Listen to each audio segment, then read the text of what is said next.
The story of Southwest Campus is a real interesting story. It's a journey, and it's one that if you would have told me in the beginning we were going to do, I would have told you were crazy. And Pastor Choco said, hey, we want to start a campus with you guys. There's nothing out here.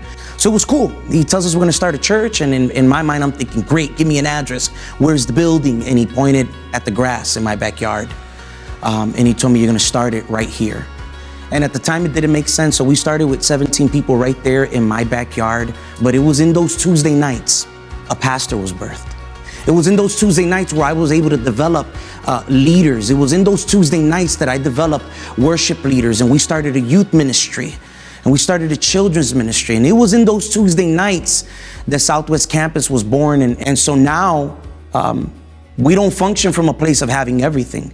We function from a place of humility. There are times mid-sermon that I will just say it out loud, 17 people in a backyard. And it's kind of my own gut check. My way of saying, Jay, I don't care if there's 300. You need to have the same feeling you felt that day when you weren't sure if anybody was coming.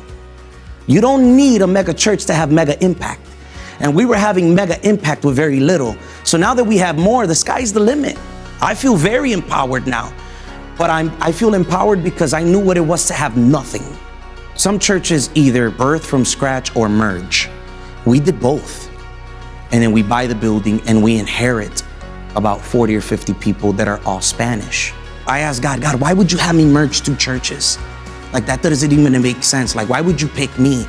And then he said, Jay, you're a pastor that's pastored a blended family. So when I'm wrestling with God about blending a church, he's pushing back and he's saying, Jay, you and Camille are actually the best candidates because I just need you to do at the church what you did at the house.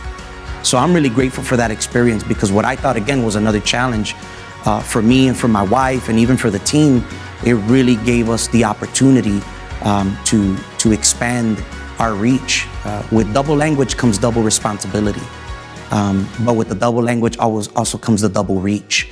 The first Tuesday night that we started, we went up to that sanctuary on 65th in California, and this was the prayer. It was a simple prayer. God, send us the people that nobody wants.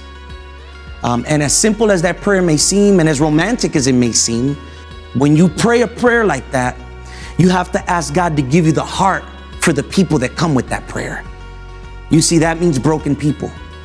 That means gangbangers. That means drug addicts. That means prostitutes. That means X this and X that. I'll give you an example. One Tuesday night, we had a gentleman that used to attend our church. His name was Anthony Saucedo. And Anthony was struggling with drugs. It was his life struggle. And our worship leader at the time, Nani, she made an altar call in the worship. Not traditionally at the end of the sermon, but in the worship. And one person came up, Anthony Saucedo. Remember the prayer, God, send us the people that nobody wants. I pray with Anthony. I pray the sinner's prayer. And I heard him, y'all. It was audibly. Anthony Saucedo re-engages the Lord and gives his life to the Lord on that Tuesday night. And a couple days later, he died. I'm glad that story came to mind.